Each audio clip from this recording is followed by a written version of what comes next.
Very good morning दोस्तों, स्वागत है आपका डेली करंट अफेयर अपडेट्स की वीडियो में। 5 अगस्त डेट हो गई आज की। चलिए देखते हैं आज के कुछ महत्वपूर्ण प्रश्न। आज का हमारा पहला प्रश्न, प्रत्येक व्यक्ति टीकाकरण के मामले में भारत का कौन सा राज्य पहले स्थान पर है? बताइए, प्रति व्यक्ति टीकाकरण के मामले में आंसर करके बताइए कौन सा राज्य प्रथम है। इसका सही उत्तर होगा सी, गुजरात जो है वो पहले स्थान पर है टीकाकरण के मामले में। पूरे राज्य में टीकाकरण कार्यक्रम की प्रगति की समीक्षा के लिए गुजरात के गांधीनगर में एक कोर कमेटी की बैठक हुई। बैठक की रिपोर्ट के अनुसार प्रति मिलियन लोगों पर टीकाकरण के मामले में गुजरात शीर्ष स्थान पर है। अधिकारियों ने बताया कि राज्य में 10 लाख की आबादी के मुकाबले करीब 5,17,000 लोगों को टीका लग चुका है। राज्यव्यापी टीकाकरण अभियान के तहत 3.32 करोड़ से अधिक टीकों की खुराक दी जा चुकी है। जुलाई माह में 75 लाख लोगों को टीकाकरण किया गया। तो कौन है पहले नंबर पर? गुजरात। अगला प्रश्न, crime and criminal tracking networking system के तहत किस राज्य की पुलिस को पहला रैंक हासिल किया? किस राज्य की पुलिस ने? Crime and criminal tracking networking system. इसका सही उत्तर होगा डी, हरियाणा पुलिस ने पहला रैंक हासिल किया। Crime and criminal tracking networking system के तहत हरियाणा पुलिस ने देश में पहला स्थान हासिल किया। हरियाणा को 100% अंक मिले। गुजरात पुलिस दूसरे स्थान पर और हिमाचल पुलिस तीसरे स्थान पर। CCTNS के मुख्य उद्देश्य क्या है? ई गवर्नेंस के माध्यम से प्रभावी पुलिसिंग के लिए व्यापक और एकीकृत प्रणाली प्रदान करना। इसके बारे में और पढ़ें तो 2009 में कैबिनेट द्वारा इसकी मंजूरी के बाद 2000 करोड़ रुपए जो है CCTNS परियोजना के लिए दिए गए थे। इसे राष्ट्रीय अपराध रिकॉर्ड ब्यूरो NCRB द्वारा लागू किया जाता है और यह परियोजना भारत सरकार की राष्ट्रीय ई गवर्नेंस योजना के तहत आती है। तो ये दो इम्पोर्टेंट फैक्ट हैं, NCRB लागू करती है और राष्ट्रीय ई गवर्नेंस योजना के तहत आती है। अगर NCRB के बारे में देखें तो यह गृह मंत्रालय के अंदर आता है, नई दिल्ली में मुख्यालय है और IPS रामफल पवार जो हैं इसके वर्तमान निदेशक डायरेक्टर हैं। ये हमने कल भी पढ़ा था। अगला प्रश्न, भारत में अपने MFSIP यानी म्यूचुअल फंड SIP निवेश के लिए UPI आधारित ऑटो पे कार्यक्षमता शुरू करने वाला पहला डिजिटल निवेश मंच कौन सा है? Which is the first digital investment platform to launch UPI based auto pay functionality for its MF यानी म्यूचुअल फंड SIP। इनमें से कौन है बताइए। इसका सही उत्तर होगा सी, फ़ोनपे। फ़ोनपे ने यह सुविधा स्टार्ट की। फ़ोनपे जो है भारत में अपने mutual fund systematic investment plan यानी SIP के लिए UPI आधारित ऑटो पे कार्यक्षमता लॉन्च करने वाला पहला डिजिटल निवेश मंच बन गया। UPI ऑटो पे जो है फंक्शन मौजूदा और नए निवेशकों के लिए फ़ोनपे ऐप पर उपलब्ध होगा। SIP क्या है? SIP म्यूचुअल फंड द्वारा पेश किया जाने वाला एक निवेश मार्ग है। SIP में कोई भी व्यक्ति नियमित अंतराल पर अपनी इच्छा के अनुसार एक निश्चित राशि को म्यूचुअल फंड योजना में निवेश कर सकता है। SIP जो है ओपन एंडेड होते हैं। SIP ओपन एंडेड होते हैं। ग्राहक किसी भी समय SIP शुरू कर सकते हैं, रोक सकते हैं, फिर से शुरू कर सकते हैं या उसे समाप्त कर सकते हैं। ओपन एंडेड होते हैं ये। फ़ोनपे के बारे में देखें तो फ़ोनपे की स्थापना 2015 में हुई थी। 2016 में फ्लिपकार्ट द्वारा अधिग्रहण कर लिया गया था। मुंबई में इसका मुख्यालय है और समीर निगम इसके वर्तमान CEO हैं। अगला प्रश्न, इसुरु उदाना एक खिलाड़ी हैं, क्रिकेट खिलाड़ी, वो हाल ही में सेवानिवृत्त हुए, वो किस देश से संबंधित हैं बताइए। इसुरु उदाना है श्रीलंका के प्लेयर। इसुरु उदाना श्रीलंकाई क्रिकेटर हैं। 33 वर्ष की आयु में अंतर्राष्ट्रीय क्रिकेट से संन्यास ले लिया। वह घरेलू क्रिकेट खेलना जारी रखेंगे और फ्रेंचाइजी टूर्नामेंट भी। बाएं हाथ के तेज गेंदबाज थे। 2009 में T20 विश्व कप में अपनी शुरुआत करी। उन्होंने 21 एक दिवसीय अंतर्राष्ट्रीय और 35 जो है T20 अंतर्राष्ट्रीय खेले हैं, टेस्ट एक भी नहीं। ICC के बारे में देखें तो ICC की स्थापना 15 जून 1909 को हुई थी। ICC का मुख्यालय दुबई में और ग्रेग बार्कले जो हैं इसके वर्तमान अध्यक्ष हैं ICC के। अगला प्रश्न, नई प्रकाशित पुस्तक नेहरू, तिब्बत और चीन के लेखक कौन है? इनमें से बताइए। ये पुस्तक है नेहरू, तिब्बत और चीन। इसका सही उत्तर होगा सी, अवतार सिंह भसीन जी। अगला प्रश्न, हाल ही में प्रकाशित leopard diaries the rosette in India जो है किस लेखक द्वारा लिखी गई? Leopard diaries the rosette in India, यह लिखी गई बी, संजय गब्बी द्वारा। वन्यजीव वैज्ञानी है ये। संजय गब्बी ने तेंदुए के बारे में leopard diaries the rosette in India नामक एक पुस्तक लिखी, जिसमें उन्होंने तेंदुए और मानव संघर्ष को दूर करने के सुझाव के साथ साथ भोजन की आदतें, उनकी पारिस्थितिकी संदर्भ और तेंदुओं के संरक्षण के बारे में बताया है। तेंदुए के बारे में देखें तो जीनस पैंथरा की 5 मौजूदा प्रजातियों में से एक है। पैंथरा इनकी जीनस है। और बिल्ली परिवार क्या है इनका? फैमिली कौन सी है? फेलिडे। जीनस पैंथरा है, फैमिली है फेलिडे। सरकार की रिपोर्ट के अनुसार मध्य प्रदेश में, हमने हाल ही में ये रिपोर्ट पढ़ी थी, मध्य प्रदेश में तेंदुओं की संख्या जो है सबसे अधिक है। कितने प्रतिशत? 26% पूरे देश का मध्य प्रदेश में है, एमपी में। तो यह बुक लिखी गई संजय गब्बी द्वारा। अगला प्रश्न, निम्नलिखित में से किस मंत्री ने टोक्यो पैरालंपिक थीम सॉन्ग कौन सा? कर दे कमाल तू, कर दे कमाल तू जो है किस मंत्री ने लॉन्च किया? ये तो है पैरालंपिक का। टोक्यो ओलंपिक का बता सकते हो आप? टोक्यो ओलंपिक का क्या थीम सॉन्ग था हमारा? इसका सही उत्तर होगा डी, अनुराग ठाकुर। कौन है ये? केंद्रीय युवा मामले और खेल मंत्री अनुराग सिंह ठाकुर ने नई दिल्ली में भारतीय पैरालंपिक के थीम गीत कौन सा? कर दे कमाल तू लॉन्च किया। इसके संगीतकार बहुत ही इंटरेस्टिंग है। कौन है? संजीव सिंह।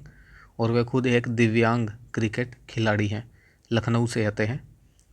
तो इनका नाम भी आप याद रख सकते हैं, यूपी का प्रश्न बन सकता है। 24 अगस्त 2021 को जो है टोक्यो में पैरालंपिक शुरू हो रहे हैं और 9 खेलों में हमारे 54 पैरालंपिक खिलाड़ी भाग लेंगे। तो ये फैक्ट्स भी इंपॉर्टेंट हो जाते हैं। अगला प्रश्न, निम्नलिखित में से कौन जो है वो केटू पर्वत पर चढ़ने वाला दुनिया का सबसे कम उम्र का पर्वतारोही बना? बताइए, इनमें से कौन है जो सबसे कम उम्र, यंगेस्ट माउंटेनियर है केटू माउंट? ए आंसर होगा इसका शहरोज काशिफ। कौन है ये? एक 19 वर्षीय पाकिस्तानी पर्वतारोही है शहरोज काशिफ। दुनिया की दूसरी सबसे ऊंची चोटी केटू के शिखर पर पहुंचने वाला दुनिया का सबसे कम उम्र का व्यक्ति बन गया। लाहौर के शहरोज काशिफ ने जो है ऑक्सीजन की मदद से 8611 मीटर इसकी ऊंचाई है केटू की, उस चोटी पर पहुँच कर ये उपलब्धि हासिल की। इससे पहले जो है महान पर्वतारोही मोहम्मद अली सदपारा के बेटे साजिद सदपारा 20 साल की उम्र में केटू पर चढ़ने वाले कम उम्र के व्यक्ति बने थे। अब इनका रिकॉर्ड इन्होंने तोड़ा, शहरोज काशिफ ने। तो ये नाम याद रख सकते हैं। अगला प्रश्न, इंडियन एयरफोर्स ने निम्नलिखित में से किस एयरबेस पर राफेल विमान के दूसरे स्क्वाड्रन को शामिल किया? Second squadron. पहला तो आ ही गया था, बताइए पहला कहाँ आया था? दूसरा आया था इनमें से सी, हासीमारा जो है वेस्ट बंगाल, पश्चिम बंगाल में हासीमारा, यहाँ पर आया इसका दूसरा स्क्वाड्रन राफेल विमानों का। भारत में टोटल है 60 एयरबेस हैं भारत में टोटल। चलिए बताइए भारत का सबसे बड़ा एयरबेस कौन सा है? इन्हीं ऑप्शंस में से कोई एक नाम है। इसके बारे में अगर हम पढ़ें तो भारतीय वायुसेना ने पूर्वी वायु कमान की पश्चिम बंगाल की हसीन मारा एयरबेस पर राफेल जेट के दूसरे स्क्वाड्रन को औपचारिक रूप से शामिल किया। इस कार्यक्रम में एक फ्लाइंग पास्ट शामिल था जो राफेल के हसीमारा के आगमन की शुरुआत हुई। इसके बाद पारंपरिक रूप से जल तोप की भी सलामी दी गई इनको राफेल विमानों को। हासीमारा के बारे में देखें तो हासीमारा राफेल विमान से लैस होने वाला दूसरा इंडियन एयरफोर्स का बेस बन गया है। पहला कौन सा था? अम्बाला वायुसेना स्टेशन, यानी पहला स्क्वाड्रन जो आया था वो अम्बाला में आया था। भारत को अब 36 में से 26 राफेल विमान मिल गए हैं और उसे किसने? डसोल्ट एविएशन द्वारा बनाया गया। 5 राफेल जेट विमानों का पहला जत्था 29 जुलाई 2020 को भारत आया था। लगभग 4 साल बाद भारत ने फ्रांस के साथ 59,000 करोड़ की लागत से 36 विमान खरीदने की एक अंतर सरकारी समझौते पर हस्ताक्षर किए थे। रूस ने सुखोई जेट आयात किए जाने के बाद रूस से हमारे सुखोई जेट आते थे। तो 23 सालों बाद राफेल जेट जो है भारत का पहला बड़ा लड़ाकू विमान है। राफेल जेट कई तरह के शक्तिशाली हथियारों को ले जाने में भी सक्षम है। तो पहला आया था 29 जुलाई 2020 को, ये आया है हासीमारा पश्चिम बंगाल के। दूसरी जो स्क्वाड्रन है वो आया है। अगला प्रश्न, QS best student cities ranking के अनुसार निम्नलिखित में से कौन सा शहर जो है छात्रों के लिए दुनिया का सबसे अच्छा शहर बन गया? बताइए इनमें से कौन रैंकिंग में फर्स्ट आया US best student cities ranking में? इसका सही उत्तर होगा डी, लंदन। जी हाँ, खबरों में ये इसलिए था क्योंकि मुंबई और बेंगलुरु जो है वो पहले टॉप 100 में आया करते थे, अब इस सूची से बाहर हो गए। और वर्तमान में जो है QS best student city ranking में जो है नवीनतम 106 नंबर पर मुंबई, 110वें नंबर पर बेंगलुरु है। मुंबई को जो है 29 स्थान का नुकसान हुआ और बेंगलुरु को 21 स्थानों की गिरावट आई। लंदन जो है वो लगातार तीसरे संस्करण के लिए सर्वश्रेष्ठ शहर बना। उसके बाद है म्यूनिक जर्मनी का, जो पहले चौथे स्थान पर था अब दूसरे पर है। सियोल जो है तीसरे स्थान पर रहा, किसके साथ? टोक्यो के साथ। इन दोनों ने तीसरा स्थान जो है वो साझा किया। तो पहले पर लंदन, दूसरे पर म्यूनिक, तीसरे पर सियोल और टोक्यो। हमारे मुंबई आया 106 और बेंगलुरु 110 पर। अगला इसके बारे में और देखें तो क्यूएस जो है कम से कम 2.5 लाख की आबादी वाले शहरों को रैंक करता है और कम से कम उसमें 2 विश्वविद्यालय होने चाहिए, यह है उसका क्राइटेरिया है। उसके साथ साथ जो है क्या क्या देखता है क्यूएस में, इस रैंकिंग में विश्वविद्यालय रैंकिंग, छात्र मिश्रण, वांछनीयता, नियोक्ता गतिविधि और सामर्थ्य जैसे मैट्रिक्स पर जो है रैंकिंग देता है। अगला प्रश्न, निम्नलिखित में से किस संस्थान ने नया हथियार ट्रिची कार्बाइन, जिसे ट्राइका भी बोलते हैं, ट्राइका जो है बनाया है? बताइए इनमें से किसने बनाया ट्राइका? इसका सही उत्तर होगा सी, ऑर्डिनेंस फैक्ट्री ने यह लॉन्च किया तमिलनाडु में। तमिलनाडु के आयुध निर्माणी तिरुचिरापल्ली के ट्राइका TRICA जो है लॉन्च किया। यह एक उच्च तकनीक और कम ध्वनि वाला हथियार है जो त्रिची असाल्ट राइफल का छोटा रूप है। TAR पहले ही है बनाई हुई है, त्रिची असाल्ट राइफल उसका छोटा रूप है ये ट्राइका। इसका अनावरण OFT के महाप्रबंधक संजय द्विवेदी, वो क्या है, भारतीय आयुध निर्माणी सेवा के अधिकारी हैं, उन्होंने एक समारोह में इसका जो है उद्घाटन किया। ट्राइका के बारे में देखें तो ट्राइका का वजन है 3.17 kg किलो है विद मैगजीन और इसकी रेंज है 150 से 175 मीटर मारक क्षमता। अगला प्रश्न, माई ओन मजगांव नामक पुस्तक किसके द्वारा लिखी गई? माई ओन मजगांव, बताइए इनमें से। इसका सही उत्तर होगा बी, रमेश बाबू। जी हाँ, माई ओन मजगांव नामक एक पुस्तक जो है कैप्टन रमेश बाबू ने लिखी, इंड सोर्स बुक द्वारा प्रकाशित की जाएगी। मजगांव द्वीप के इतिहास और कहानी को दर्शाया गया है जो बॉम्बे के रूप में एक इकाई में विलय हो गया था। और देखें तो पुस्तक मजगांव के भूले इतिहास को फिर से खोजती है और माजा मजगांव या फिर माई ओन विलेज पहचान को पुनर्जीवित करती है, भी एक बुक है। कैप्टन रमेश बाबू कौन है? मजगांव डॉक में भारतीय नौसेना में सेवा देने के बाद मुंबई से सेवानिवृत्त हुए थे। कैप्टन बाबू द्वारा लिखी अन्य पुस्तक कौन सी हैं? After you sir, a collection of school stories, एक तो ये बुक, और कालीकट हेरिटेज ट्रेल्स, ये 2 बुक्स लिखी गई हैं कैप्टन बाबू के द्वारा। अगला प्रश्न बहुत इंपॉर्टेंट प्रश्न है आज का। लवलीना बोर्गोहेन ने टोक्यो ओलंपिक में बॉक्सिंग में कांस्य पदक जीता। कल बहुत न्यूज़ में थी, है सारा दिन न्यूज़ में ही चली है। वह किस भार वर्ग से संबंधित हैं बॉक्सिंग में? बताइए। हमें बताना है उनका भार वर्ग कौन सा है, वेट ग्रुप इनमें से। इसका सही उत्तर होगा ए, 69 किलोग्राम भार वर्ग जो है वो इस भार वर्ग से आती हैं। इसका कुछ नाम है, 69 को बोलते हैं welterweight, VELTER welterweight, इसे बोलते हैं मिडल वेट, इसे बोलते हैं 81 को लाइट हैवी वेट, और इसे बोलते हैं हैवी वेट। चलिए आप कमेंट करके बताइए कि जो मैरी कॉम है, मैरी कॉम भी बॉक्सिंग में है, उन्हें अब की बार कोई वो तो नहीं मिला। मैरी कॉम का जो वेट ग्रुप है वो क्या है? इसके बारे में अगर हम पढ़ें तो लवलीना ने भारत के लिए तीसरा ओलंपिक पदक जीता।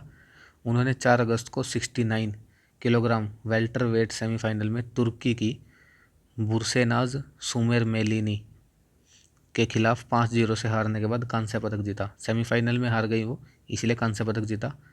लवलीना बोर्गोहेन जो है एमसी मैरीकॉम के बाद ओलंपिक कांस्य पदक जीतने वाली दूसरी भारतीय महिला है। मैरीकॉम ने कब जीता था? 2012 लंदन ओलंपिक में पदक जीता था।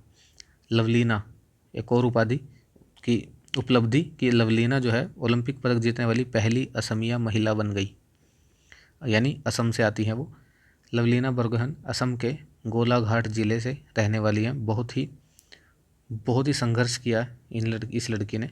इनके गांव तक अभी तक जो है पक्की सड़क भी नहीं बनी थी, और इनके अब पदक जीतने के बाद वहाँ के जो एमएलए हैं उन्होंने अब सड़क बनवाई है इनके गांव से इनके घर से लेके और शहर तक। उन्होंने किक बॉक्सर में अपना करियर शुरू किया था। अवसर मिलने के बाद बॉक्सिंग की ओर रुख किया। प्रसिद्ध कोच कौन? पद्मू बोरो के द्वारा चुना गया इन्हें, यानी पद्मू बोरो कौन है? इनके कोच। 2012 में लवलीना को प्रशिक्षण शुरू हुआ। 18 में राष्ट्रमंडल खेलों में इन्होंने भाग लिया, लेकिन पदक नहीं जीत पाई और क्वार्टर फाइनल में हार गई थी। तो कौन है लवलीना जी? इन्होंने क्या जीता? कांस्य पदक। राज्यपाल की क्षमादान शक्तियां जो है संविधान के किस अनुच्छेद के अंतर्गत आती हैं? बताइए, यह न्यूज़ में था इसीलिए प्रश्न डाला गया है। गवर्नर की पार्डनिंग पावर्स। इसका सही उत्तर होगा बी, अनुच्छेद 161। 3 अगस्त 2021 को भारत के सर्वोच्च न्यायालय ने कहा कि राज्य के राज्यपाल जो है वो मौत की सज़ा के मामले में भी कैदियों को क्षमा कर सकते हैं। अभी तक जो है यह पावर किसके पास है? सिर्फ राष्ट्रपति पर, जो मौत के मामले में क्षमा करने की राज्यपाल की जो शक्ति है वो दंड प्रक्रिया संहिता यानी सीआरपीसी की धारा 433A के तहत प्रावधानों को भी ओवरराइड करती है, यानी इस धारा को भी नहीं मानती। क्या है यह धारा? 433A में कहा गया है कि 14 साल की जेल के बाद ही किसी कैदी की सज़ा को माफ़ किया जाएगा। 14 साल की जेल का एक थ्रेशोल्ड है, उसके बाद ही माफ़ किया जाएगा। लेकिन सुप्रीम कोर्ट कहते हैं कि राज्यपाल की जो यह शक्ति है 161 के तहत, वो यह धारा भी नहीं मानती। अनुच्छेद 72 के तहत राष्ट्रपति की क्षमादान है, और अनुच्छेद 161 के तहत राज्यपाल की जो है क्षमादान शक्तियाँ हैं। लेकिन उनकी तुलना में दो तरह से जो राष्ट्रपति की क्षमादान शक्ति है वो पावरफुल है। वो क्या है? पावरफुल है राज्यपाल से। किन 2 मामलों में अगर हम उनको देखें तो एक तो है कोर्ट मार्शल। राष्ट्रपति के पास क्षमादान देने के लिए उन मामलों तक फैली हुई है जहां कोर्ट मार्शल द्वारा सज़ा सुनाई दी जाती है, यानी अगर कोर्ट मार्शल में सज़ा सुनाई दी तो राष्ट्रपति उसे माफ़ कर सकता है, लेकिन राज्यपाल नहीं कर सकता। साथ ही मौत की सज़ा, अब तक जो है केवल राष्ट्रपति के पास सभी मामलों में क्षमा करने की शक्ति थी, जिसमें मौत की सज़ा के भी शामिल थे। राज्यपाल को ऐसी शक्ति उपलब्ध नहीं थी। हालांकि हाल ही में सुप्रीम कोर्ट ने राज्यपाल के इस प्रावधान को उलट दिया। तो सुप्रीम कोर्ट के अनुसार क्या है? राज्यपाल भी जो मौत की सज़ा है उसे क्षमा कर सकते हैं। तो अगर प्रश्न आए कि अकॉर्डिंग टू कॉन्स्टिट्यूशन, तब तो आएगा कि नहीं आएगा, नहीं कर सकते, लेकिन सुप्रीम कोर्ट के अनुसार कर सकते हैं। इस वर्ष स्वतंत्रता दिवस पर निम्नलिखित में से कौन अतिथि होंगे? इनमें से कौन अतिथि होंगे इंडिपेंडेंस डे पर? इसका सही उत्तर होगा डी, भारतीय ओलंपिक दल जो है अब की बार हमारे चीफ गेस्ट होंगे। स्वतंत्रता दिवस पर प्रधानमंत्री नरेंद्र मोदी ने 15 अगस्त को लाल किले में भारत के ओलंपिक दल को विशेष अतिथि के रूप में आमंत्रित किया, जब वह अपने 8वां स्वतंत्रता दिवस भाषण दे रहे होंगे। इस साल भारत ने कितने प्रतिनिधित्व को? 228 प्रतिनिधित्वों को भेजा था ओलंपिक में, जिनमें से 120 जो थे वो खिलाड़ी थे। तो यह जो अंक है ये भी आप याद कर सकते हैं। ये था हमारा लास्ट प्रश्न आज का। आशा करता हूँ आपको वीडियो पसंद आई होगी। धन्यवाद। Have a nice day. अपना स्कोर जो है वो कमेंट करके ज़रूर बताइए।